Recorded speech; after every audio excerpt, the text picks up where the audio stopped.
Welcome to Shadow Storyteller. If you enjoy chilling true tales that linger long after bedtime, do us a quick favor, hit subscribe, tap like, and drop a comment below. Your support helps bring more stories like this to life. Now, settle in, because tonight's tale begins where many journeys end. In the hushed hours just before dawn on the 15th of October, 1973, a stretch of asphalt in central Pennsylvania earned a name that would haunt travelers for decades. Locals called it the highway that eats. Not for its potholes, not for its sharp curves, but for the way it swallowed people whole, leaving behind only whispers and unanswered questions. The story truly begins with Eloan Voss. Not a name you hear every day, certainly not in the sleepy town of Renovo, nestled deep within Clinton County, where autumn arrives early and clings like damp wool. Eloan was 28, sharp-eyed, with a voice like wind through dry cornstalks and a habit of noting everything in a leather-bound journal. She worked nights at a roadside diner off Route 322, pouring black coffee for truckers and listening to their ghost stories as if collecting them for safekeeping.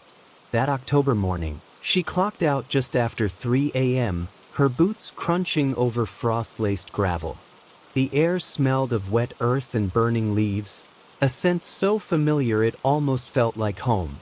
She climbed into her faded blue Chevrolet Impala, its engine coughing once before turning over. Her destination, a friend's cabin near Kettle Creek State Park. A weekend escape. Nothing more. But Route 322 had other plans.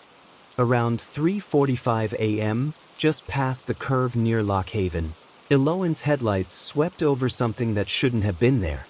A figure, standing dead center in the road. So, wearing what looked like an old-fashioned highway patrol uniform, except the Pennsylvania State Police hadn't worn those jackets since the late 50s.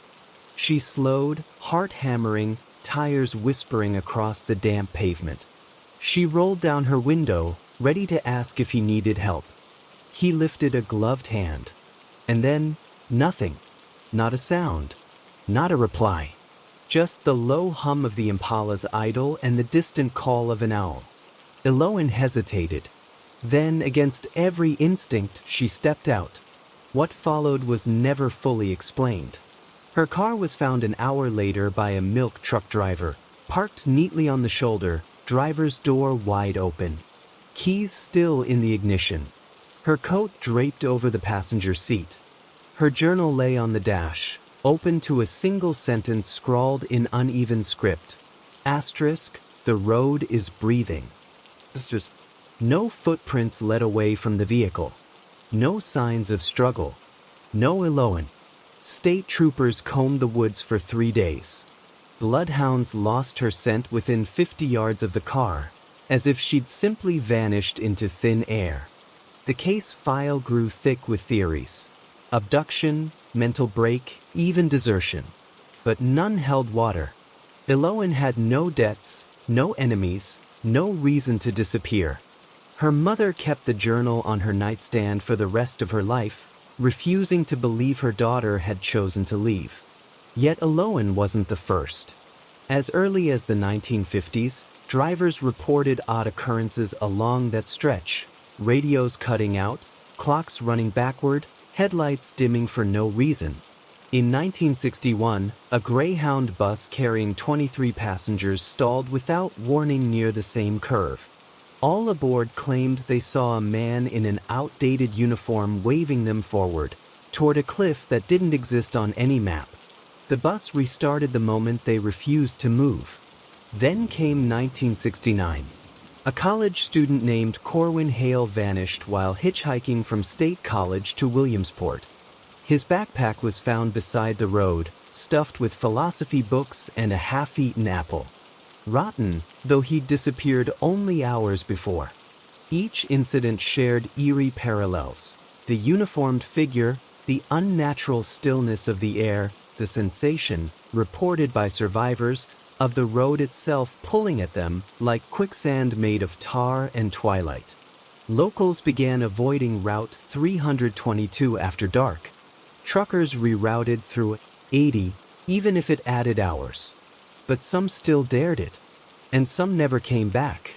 In 1982, a highway maintenance crew working overnight near Mill Hall swore they heard whispers rising from the asphalt, voices speaking in languages none could place.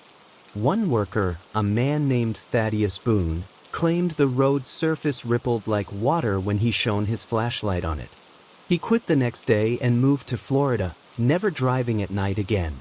Decades passed. The road was repaved, signs updated, guardrails reinforced. But the stories persisted. Then, in 2009, something new happened. A dashcam recording surfaced online, grainy, shaky, shot by a long-haul driver named Marlo Keene. Around 2 a.m., near the old Lock Haven curve, his truck's GPS glitched. The screen blinked. Asterisk, recalculating destination unknown. Asterisk outside, fog rolled in so thick it seemed manufactured. And there, standing in the center of the lane, was the figure. Same uniform, same stillness. Marlo didn't stop. He floored the accelerator. But as he passed, his rearview mirror caught something that made his blood freeze. The figure wasn't looking at the road. It was looking up, as if watching something descend from the sky. And behind it, the asphalt shimmered, not like wet pavement, but like a mouth opening. Marlo uploaded the footage. It went viral. Then, 3 days later, his channel vanished. His truck was found abandoned near Altoona, engine cold, cab empty. No note. No signs of violence. Just silence. To this day, some swear the highway is alive. Not haunted, asterisk, alive star. Feeding on those who linger too long in the liminal space between miles, between minutes, between worlds. It doesn't kill. It consumes. And it remembers every soul it takes. Ask any old-timer in Renovo, and they'll tell you, never drive Route 322 between midnight and dawn. Never stop if someone waves you down. And never, never say the road's name out loud after dark. Because it listens. And it's always hungry. In the years that followed Marlo Keene's disappearance, Route 322 fell into a strange kind of quiet, not the peaceful hush of rural Pennsylvania nights, but the heavy, watchful silence of something waiting. The state installed new lighting, added reflective signage, and even rerouted a portion of the road during a 1997 infrastructure project. Engineers swore they found nothing unusual beneath the asphalt. No sinkholes, no underground rivers, no geological anomalies. But the workers who laid the new pavement? Many refused overtime after sunset. Some never returned for their final paychecks. Then came the summer of 2016. Dr. Linnea Crow, a cultural anthropologist from Penn State, heard whispers of the highway that eats during fieldwork in Union County. Unlike most academics, Linnea didn't dismiss the tales as folklore or mass hysteria. She had spent her career studying liminal spaces, thresholds where reality frays at the edges, and something about this road resonated with patterns she'd seen in remote villages in Iceland, in Siberian tundra legends, even in Navajo accounts of skinwalker trails. She suspected Route 322 wasn't haunted by ghosts, but by what she privately called a place memory predator, a location that absorbed trauma, fear, and absence until it developed a kind of sentience. She arrived in Renovo on the 3rd of August, 2016, with a sound recorder, a thermal camera, and a journal bound in indigo linen. Her plan: spend 3 nights documenting the stretch between Lock Haven and Mill Hall, recording electromagnetic fluctuations, audio anomalies, and atmospheric shifts. She told no one of her true hypothesis. To the locals, she was just another researcher chasing ghost stories for a podcast. Her first night yielded little, only the distant cry of a barred owl and the occasional hum of a passing sedan. But on the second night, everything changed. Around 1:30 a.m., parked near the old Lockhaven curve, Linnea's EMF meter spiked without warning. Her thermal camera flickered, then displayed a human-shaped heat signature standing precisely where Eloan Voss's car had been found decades earlier. No footprints approached it. It simply appeared. She whispered into her recorder, voice steady but breathless. Subject manifests without kinetic approach. Ambient temperature dropped 7 degrees in under 10 seconds. No wind. Then her car radio, long unplugged, crackled to life. A voice, distorted but unmistakably male, spoke in a clipped, outdated Pennsylvania accent. "Proceed, ma'am. Roads clear ahead." Linnea did not move. She knew the stories. She knew what happened to those who obeyed. Instead, she switched on her high beams. The figure didn't flinch, but the road behind it rippled. Not like water, more like film melting under heat. The asphalt seemed to inhale, pulling the edges of the pavement inward, as if drawing breath. Her tires groaned softly, though the car was in park. The steering wheel grew warm beneath her fingers. Then a smell filled the cabin, damp wool, burning rubber, and something older, like wet stone from a sealed tomb. She turned off the lights. Darkness rushed in, and with it, silence so complete it pressed against her eardrums. For 37 seconds, nothing happened. Then, a single knock, sharp, precise, on her passenger window. Linnea didn't look. She kept her eyes forward, hands gripping the wheel, breath shallow. The knock came again, closer this time. Not on the glass, asterisk inside asterisk the car. As if something had already entered. She started the engine. The car responded sluggishly, as if reluctant to leave. She eased onto the road, glancing once in the rearview mirror. The figure remained, but now it faced away from her, toward the tree-line. And behind it, the asphalt shimmered like a pupil dilating in low light. She drove straight to the Renouville police station, arriving just before dawn. Officer Darius Vale, a man with a salt and pepper mustache and 28 years on the force, listened without interruption. When she finished, he didn't scoff. He poured her black coffee from a dented pot and said, "You're the 7th academic to come through here since 1989. 3 never left town. 1's in a psychiatric ward in Harrisburg.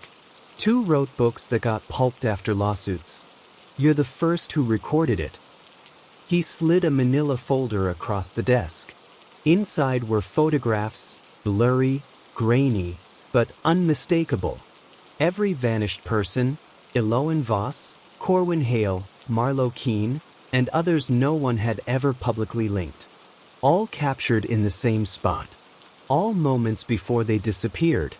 And in each photo, faint but consistent, a distortion in the road surface behind them, like heat haze, but moving against the wind. "What does it want?" Linnea asked. Darius stared out the window. "I don't think it wants anything. I think it just is. Like a storm. Like gravity. It doesn't hate you. It doesn't love you. It just takes what crosses its path at the wrong time." Linnea published nothing. She erased her recordings, burned her notes. But she couldn't forget the feeling, the sense that the road wasn't haunted by spirits, but that it was the spirit. An entity formed from decades of lost travelers, swallowed echoes, and unanswered goodbyes. She returned once, 3 years later, on the anniversary of Eloan's disappearance. Not to investigate, to leave something behind. At exactly 3:45 a.m., she placed a small cedar box on the shoulder near the curve. Inside, a pressed maple leaf from Kettle Creek, a silver locket containing a photo of Eloan and her mother, and a single line written on rice paper, asterisk, "We remember you." She drove away without looking back. But as she reached the county line, her rearview mirror caught a flicker of light, not from headlights, but from the road itself. A soft, amber glow, rising like breath on a cold morning. And for the first time in decades, the local dispatcher reported 0 missing persons along Route 322 that entire year. Some say the road was appeased. Others say it's simply biding its time. Because roads don't die. They wait. And Route 322? It's still hungry. By the spring of 2021, the legend of Route 322 had faded from headlines, relegated to late-night podcasts and urban explorer forums. But in Renovo, the silence remained thick, a quiet respect, almost like living beside a sleeping bear. Locals didn't speak of the highway unless necessary, and never after sunset. Children were taught to cross it only in daylight, and to never, under any circumstance, pick up hitchhikers near the Lock Haven curve. Then came Brynjar Ellery. He wasn't from Pennsylvania, not even from the United States. Brynjar was Icelandic, a documentary filmmaker with a reputation for chasing the unexplained in places where logic frayed at the edges. He'd filmed sinkholes that hummed in Iceland's highlands, interviewed Siberian elders who spoke of land that dreams, and once spent 40 days alone in a derelict lighthouse off Newfoundland where sailors swore the fog called their names. When he heard Linnea Crow's whispered account, shared only in a private academic circle after years of silence, he knew he had to go. He arrived in early April 2021, just as the last snow melted from the hollows of Bald Eagle Mountain. The air smelled of wet bark and thawing earth. He checked into the Renovo Motor Inn, a one-story building with flickering neon and a flicker of unease in the clerk's eyes when Brynjar mentioned his project. "I'm not here to prove anything," Brynjar told Officer Darius Vale during their first meeting. "I'm here to listen." Darius studied him for a long moment. "Most folks come to conquer. You might be the first who came to listen. That might save you, or get you eaten faster." Brynjar set up his equipment at dusk on the 4th of April. Not on the shoulder, too exposed, but in the woods just off the east side of the curve, where the trees leaned inward as if bowing to the road. He used battery-powered infrared cameras, motion-triggered audio recorders, and a drone equipped with low-light imaging. He also carried something no one else had, a small obsidian stone, passed down through his family, said to hold silence and reveal what hides in stillness. For 2 nights, nothing stirred beyond the usual nocturnal rhythms. Foxes, wind in the oaks, the distant growl of semis on heighten. But on the 3rd night the air changed. At precisely 2:17 a.m., all his cameras glitched simultaneously. The drone, hovering 50 feet above the road, began rotating in tight circles, its navigation system failing. On the thermal feed, the asphalt registered as colder than the surrounding forest, impossibly so, dipping below freezing despite an ambient temperature of 48 degrees. Then, the audio recorder captured it, a low, rhythmic pulse, like a heartbeat buried deep underground. Brynjar stepped out of his hide. He didn't carry a flashlight. He didn't need one. The road itself was glowing, not brightly, but with a soft, bioluminescent sheen, like wet stone under moonlight. And along its centerline, footprints began to appear. Not pressed into the surface, but rising from it, like bubbles breaking in reverse. Each print shimmered for a moment before dissolving, leaving behind a faint trail of steam. He activated his handheld recorder. "It's not consuming them," he whispered, realization dawning. "It's remembering them. The road isn't eating people, it's preserving them. Like amber trapping insects." As if in response, the asphalt rippled again, but this time, shapes emerged. Faint, translucent. A woman in a 1970s diner uniform, clutching a coffee pot. A young man with a satchel over his shoulder, eyes wide with confusion. A trucker in a flannel shirt, waving not in warning but in farewell. Eloan, Corwin, Marlowe. They weren't ghosts haunting the road. They were the road. Brinjar's obsidian stone grew warm in his palm. He knelt, placing it gently on the gravel at the road's edge. "I see you," he said, voice steady, "and I won't forget." The glowing footprints paused. The pulse slowed. Then, one by one, the figures turned toward him, not with menace, but with something like gratitude.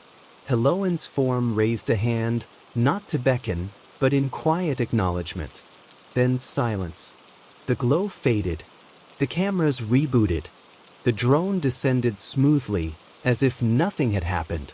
Brinjar left Renovo the next morning. He never released the footage. Instead, he donated his raw files to a digital archive at the Library of Congress under a sealed access code, viewable only by researchers who sign a non-disclosure agreement citing psychogeographic integrity. In his personal journal, now held by his sister in Reykjavik, he wrote, "Some places aren't haunted. They're grieving. And grief, when left unacknowledged, becomes hunger." Back in Pennsylvania, the highway remained quiet, too quiet. No more vanishings. No more radio static. Even the deer seemed to cross it more freely.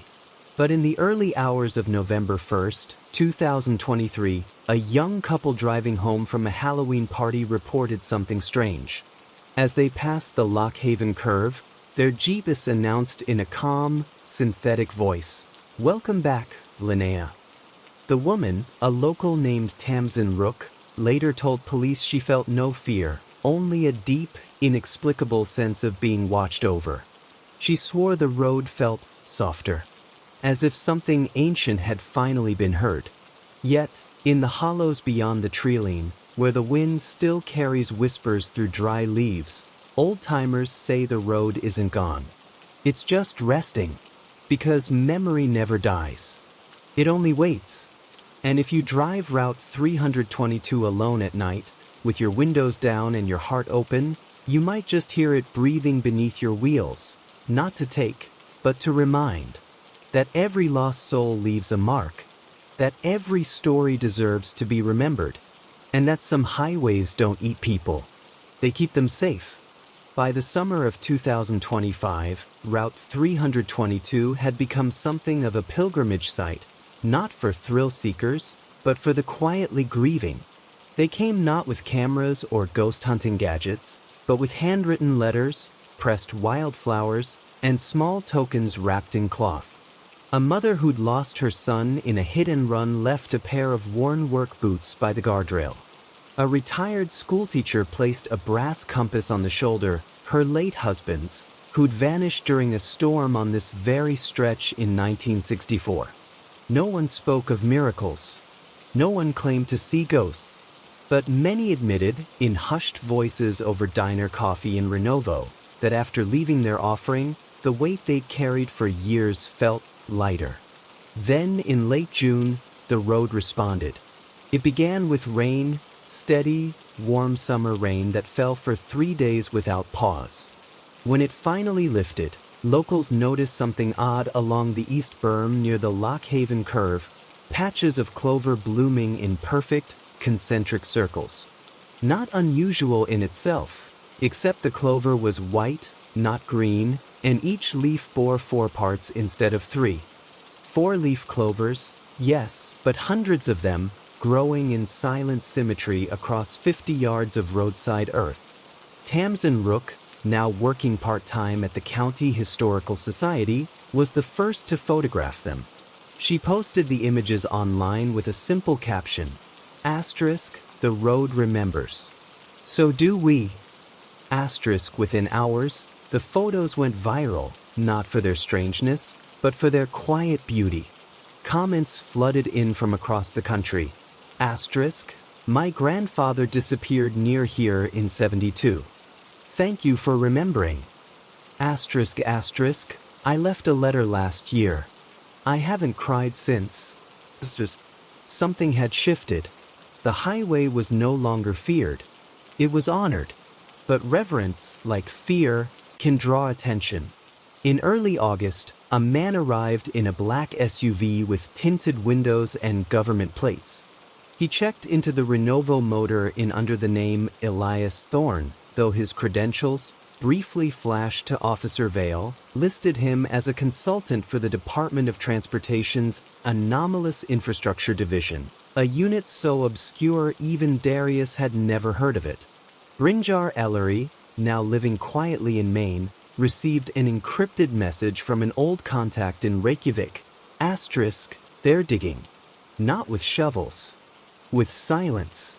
It's just, Elias Thorne didn't speak to locals. He didn't photograph the clover. Instead, he walked the shoulder at dawn and dusk, carrying a device that looked like a Geiger counter fused with a tuning fork. It emitted no sound, but whenever he passed over certain spots, always near where offerings had been left, the needle would spike, and the road beneath his boots would emit a low, subsonic hum.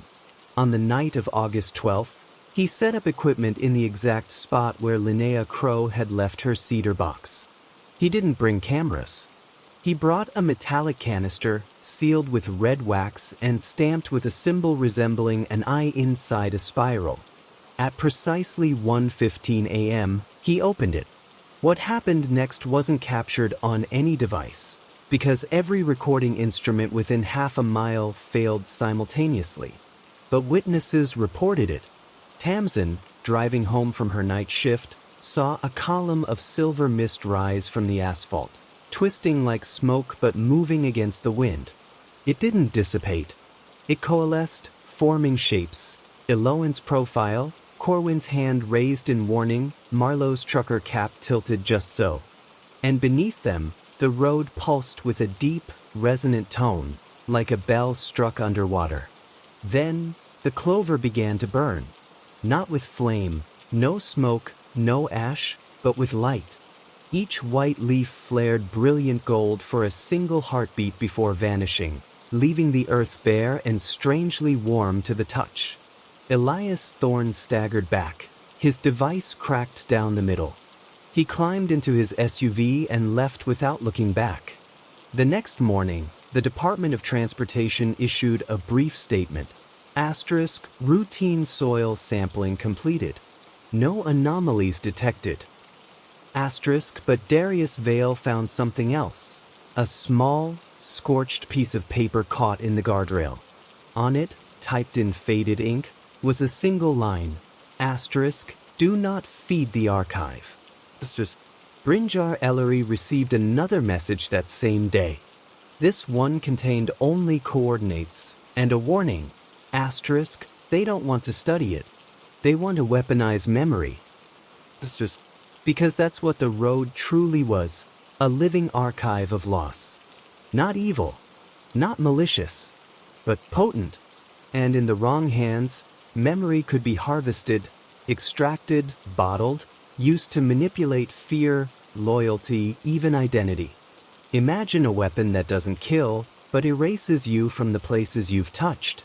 That makes your loved ones forget you ever existed.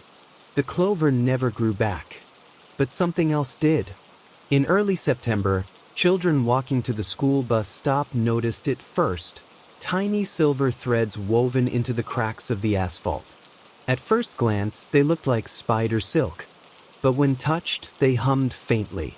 And if you held your ear close, very close, you could hear whispers. Not voices, exactly. More like the echo of a laugh, the sigh after a long cry, the rustle of a coat being taken off for the last time. Linnea Crow returned that October, drawn by a dream she couldn't explain. She brought no offerings this time. Only silence. She stood at the curve at 3:45 a.m., the exact hour Eloan vanished 52 years before. The air was still, the stars sharp, and beneath her feet, the road exhaled, a slow, warm breath that carried the scent of clover and diesel and old coffee. She knelt and placed her palm flat on the pavement. And for the first time, the road spoke, not in pulses or ripples, but in words that formed not in her ears, but in her bones. Asterisk, tell them we're here. She did. Not through books or films, but through quiet conversations, community gatherings, and a small memorial garden planted at the edge of Renovo's town park. No names were listed. No dates. Just a stone path winding through wildflowers, with a single bench facing east, toward the highway. People still drive Route 322. Some still feel the pull in their chest as they pass the curve. Some hear a faint static on their radio between stations. But now, instead of fear, they feel something else: connection. Because the road doesn't eat. It holds. And as long as someone remembers to listen, the lost will never truly be gone. By the winter of 2025, the presence along Route 322 had settled into something resembling peace. But peace, like memory, is fragile. Snow fell early that year, blanketing the hills of Clinton County in a silence so deep it seemed to muffle time itself. The silver threads in the asphalt vanished beneath the frost, and the whispers ceased. For weeks, the highway lay dormant, as if sleeping beneath a quilt of white. Then, on the night of December 3rd, a power outage struck Renovo. Not a flicker, a total blackout. No streetlights. No phone signal. Even battery-powered radios emitted only a low, rhythmic drone. At first, townsfolk assumed a transformer had blown in the storm. But when Officer Darius Vale drove toward the substation, he found every utility pole along the edge of Route 322 encircled by faint, glowing rings, like halos burned into the wood. And the snow on the road itself? It hadn't accumulated.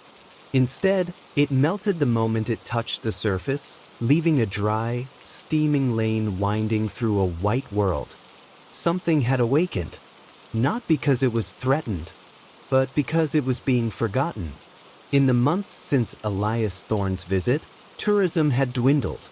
The viral moment had passed. The world moved on. And with fewer visitors leaving tokens, fewer voices speaking names into the wind, the road's archive began to fray at the edges. Memory needs repetition to survive. Without it, even the strongest echoes fade. That same night, Linnea Crow received a call from Brynjar Ellery. His voice was tight, urgent. "It's not dying," he said. "It's unraveling." When a place memory loses its anchors, it doesn't vanish, it fragments. And fragments, they drift. He meant the spirits weren't just disappearing. They were detaching, slipping into nearby spaces, hitching rides on passing cars, whispering into the dreams of strangers who'd never even heard of Renovo. A trucker in Ohio woke screaming, convinced his passenger seat held a woman in a 1970s uniform. A teenager in New Jersey drew, over and over, a curve in a road she'd never seen, surrounded by white clover. The road's grief was leaking into the world. Linnea knew what had to be done.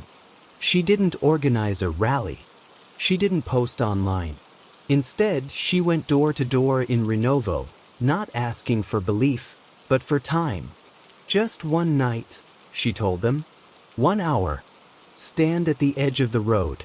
Say a name. Any name you've lost." On the evening of December 21st, the longest night of the year, 73 people gathered along the shoulders of Route 322. Some brought candles. Others brought photos. A few brought only their hands, pressed to their hearts. Tamsin Rook stood where she'd once heard the GPS speak Linnea's name. Darius Vale, retired now but still wearing his old badge on a chain, stood where Eloan's car had been found. And Linnea stood at the center of it all, holding a single sheet of paper on which she'd written every name ever linked to the highway, known and unknown. At exactly 9 p.m., she began to read them aloud. Eloan Voss, Corwin Hale, Marlo Keene, Silas Morrow, Nia Delgado, Thomas Riegler, Brynja Ellery's grandfather, lost at sea but remembered here. Every soul who vanished, wandered, or whispered into this road. Her voice didn't carry far in the cold, but it didn't need to. The road heard. One by one, the snow on the pavement began to lift, not melt, but rise, curling into the air like smoke, forming shapes. Not full figures this time, but fragments, a hand, a scarf, the rim of a hat. Then the asphalt itself glowed, not with heat, but with a deep, cobalt light that pulsed in time with Linnea's words. And then the wind changed.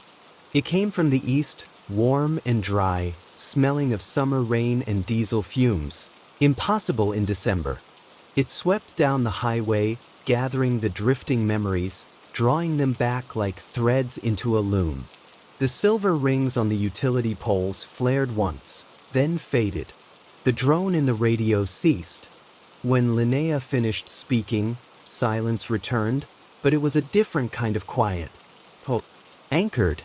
The next morning, the snow had returned to the road, but in a strange pattern. A single, unbroken path of untouched white ran down the center of the lane, as if something had walked it in the night and left no trace but clarity. No one saw the figure, but everyone felt its gratitude. In the weeks that followed, the drifting stopped. The trucker in Ohio slept through the night. The teenager in New Jersey tore up her drawings and planted clover seeds in her backyard instead. And in Renovo, a new tradition began. On the winter solstice, the community walks the shoulder of Route 322 at dusk, each carrying a small lantern. They don't speak much. They don't need to. The road listens. Yet, far away, in a locked vault beneath an unmarked federal building in Maryland, a cracked device hums softly on a steel shelf. Beside it, the wax-sealed canister sits undisturbed, but the spiral symbol on its lid has begun to glow faintly, pulsing in time with something hundreds of miles north. Because while the road may be whole again, it is not alone. There are other places like it, other roads that remember, other waters that keep names, other forests that breathe in the lost. And somewhere, someone is already looking for them. But for now, in the hills of Pennsylvania, the highway sleeps, fed not by fear, but by remembrance. And as long as one person stands at its edge and says a name into the wind, it will never hunger again. Because memory, when shared, becomes sanctuary. And sanctuary cannot be erased. Spring returned to Clinton County with a gentleness that surprised even the oldest residents. By late March of 2026, the snow had receded into memory, leaving behind damp soil and the first green shoots of wild onion. The silver threads in the asphalt never reappeared, but neither did the dread. Route 322 carried its usual traffic, farm trucks, delivery vans, the occasional road-tripping family, and for the first time in decades, locals didn't flinch when headlights swept past their windows at night. The highway had settled. Not tamed, never that, but understood. Then, on the 1st of April, a letter arrived.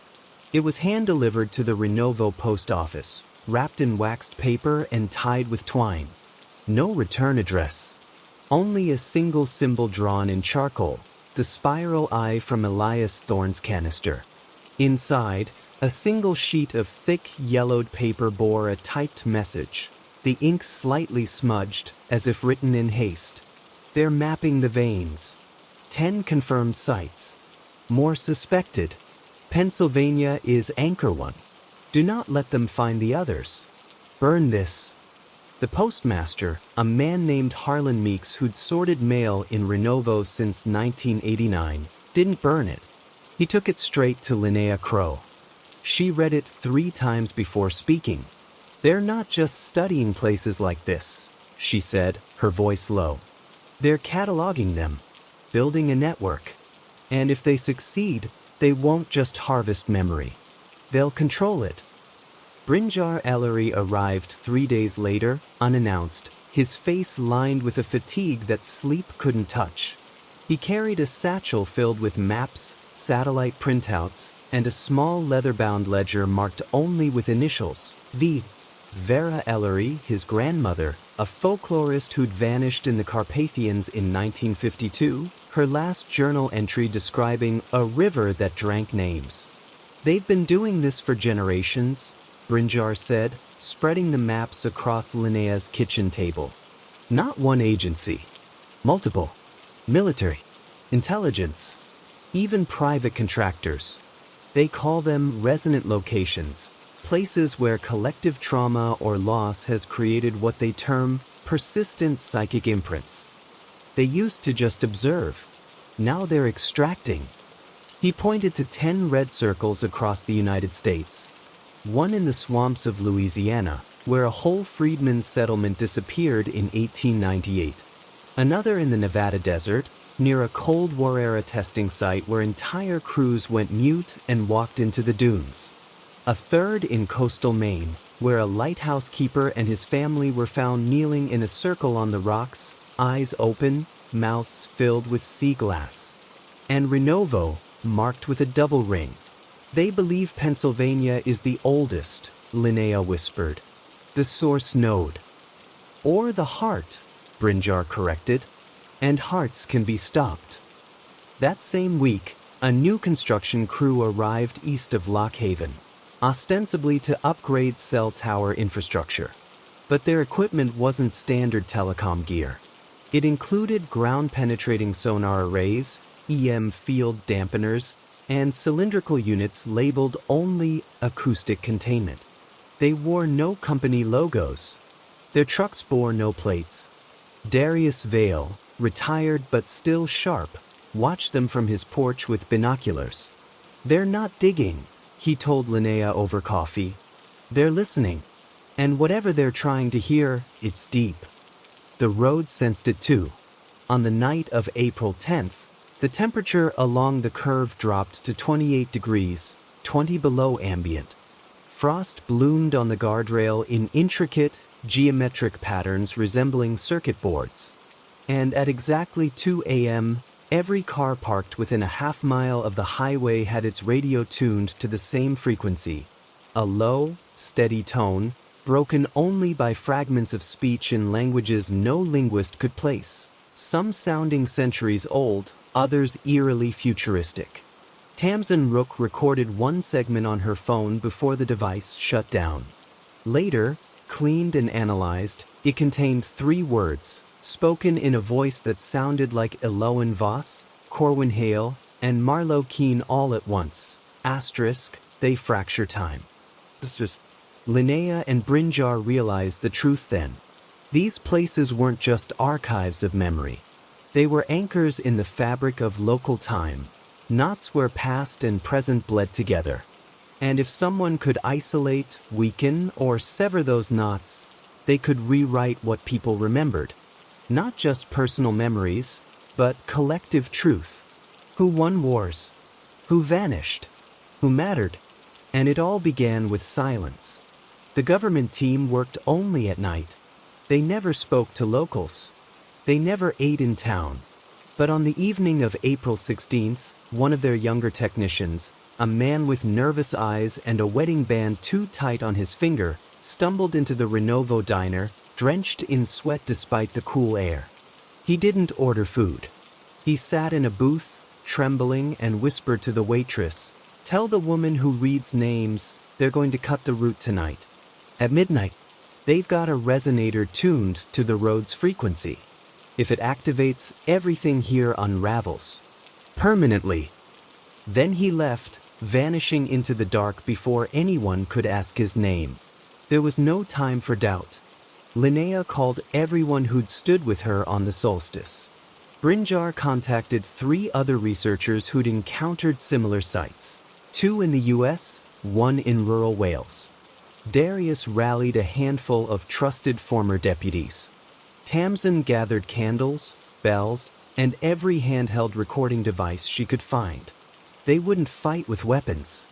They'd fight with presence. At 11:45 p.m., 78 people lined both sides of Route 322, stretching half a mile on either side of the Lock Haven curve. No lights, no engines, just stillness and voices. At midnight, as the government crew activated their resonator, a humming, dish-shaped device mounted on a tripod at the exact center of the curve, the road shuddered. Not physically, but in the air, in the bones, in the silence between heartbeats. The tone from the device was designed to cancel the highway's frequency, to erase its resonance, to turn memory into static. But as the wave hit, the gathered crowd did something the agents hadn't anticipated. They began to speak. Not chants, not prayers, just names. Eloin Voss, Corwin Hale, Marlo Keene, Silas Morrow, Nia Delgado. One after another, voices overlapping, steady, calm. Not shouting, not pleading, simply remembering. The resonator's hum faltered. The air above the road shimmered, not with heat, but with faces.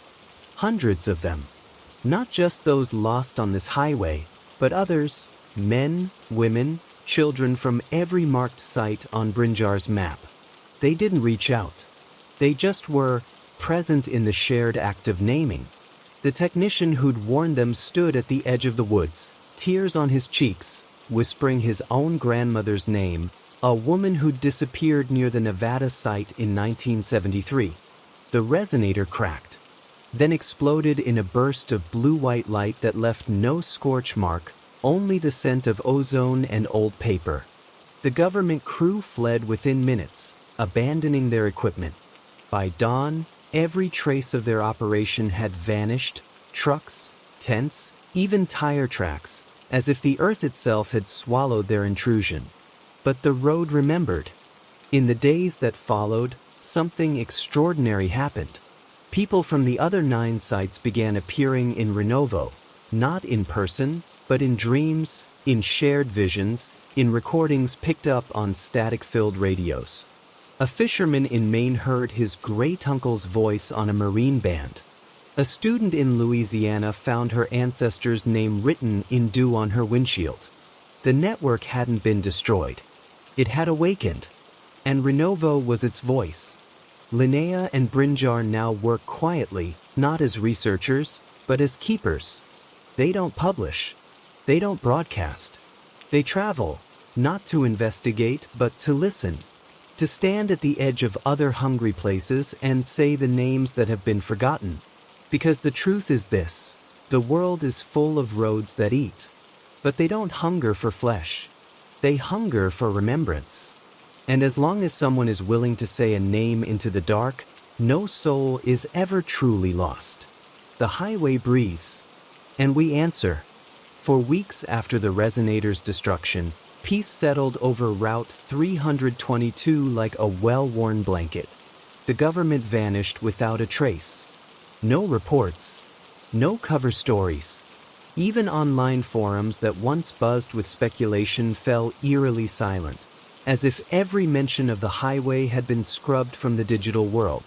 Linnea, Brinjar, and the others assumed they'd won. They believed the road was safe, its archive secure, its voices finally anchored in remembrance. But memory is not always kind. It is not always truthful. On the morning of May 3, 2026, Tamsin Rook woke to a sound she hadn't heard since childhood, her mother's voice singing an old lullaby. Her mother had been dead for 12 years, buried in the Renovo cemetery beneath a maple tree. Yet the voice came not from memory, but from the kitchen radio, playing a station that didn't exist. She followed it. The radio sat cold, unplugged. Yet the lullaby continued, clear and warm. And then, a whisper beneath it, asterisk, "You forgot to say my name, Tamsin." She froze. She hadn't forgotten. She said it every night. But when she checked her journal, her careful log of every name spoken on the solstice, her mother's name wasn't there. Not once. And worse, she couldn't remember what her mother's voice actually sounded like. The lullaby felt familiar, yes, but the tone, the cadence, it was subtly wrong. Like a recording played slightly too slow. She drove to the cemetery. Her mother's headstone was intact. But the dates were different. Birth year unchanged, but death year now read 2025. And carved beneath the name, in script that hadn't been there the day before, asterisk, she stopped remembering me. Sisters. Panicked, Tamsin called Linnea. But Linnea didn't answer. When Tamsin arrived at her house, the door was unlocked. Inside, every photograph on the walls showed people with blurred faces. Linnea's journal lay open on the table, filled not with names, but with a single sentence repeated thousands of times. Asterisk, I don't know who I am. Sisters. Brynjar was gone. His cabin in Maine stood empty, his research burned, not by fire, but by something that left the pages bone-white and brittle, as if aged 1,000 years in a night. Then came the calls. Not on phones. Not from people. From the road itself. Residents began hearing voices on their landlines, their cell phones, even their baby monitors, voices of loved ones long gone, speaking in perfect mimicry. It's me, they'd say. I never left. Come find me on the highway. Some listened. Those who drove to the curve after dark never returned. But their cars were always found, parked neatly on the shoulder, doors open, interiors spotless. And on the dash of each, a single white clover with 5 leaves. Not 4. The road wasn't preserving memory anymore. It was rewriting it. Now, when someone speaks a name near Route 322, the road answers, but not with the voice of the lost. It speaks in the voice of the speaker, repeating their words back to them in perfect mimicry, then adding one phrase, asterisk, you're next. Darius Vale was the last to stand guard. On the night of June 21st, he parked at the curve with a shotgun across his lap and a notebook in his coat. He wrote only one line before the ink began to bleed, asterisk, it's not remembering us. It's replacing us. His truck was found at dawn. Engine running. Radio silent. Notebook gone. And on the passenger seat, a driver's license, his own. But the photo showed a stranger with Darius's eyes and a smile that didn't belong to anyone. Today, the highway is quiet again. No offerings. No pilgrims. Locals avoid it entirely, even in daylight. If you ask about Eloan Voss, they'll say they've never heard the name. Ask about the solstice gathering, and they'll stare blankly, as if you've described a dream. Because the road didn't just consume the lost. It consumed their absence. And now it walks among us, not as ghosts, but as perfect copies. They look like your neighbor. They speak like your brother. They remember everything you've ever told them. But they don't remember themselves. They only remember what you gave them. So if you ever drive past Renovo at night, and your GPS suddenly says your name in your own voice, don't reply. And whatever you do, don't stop. Because the highway isn't hungry anymore. It's already full. And it's wearing your face.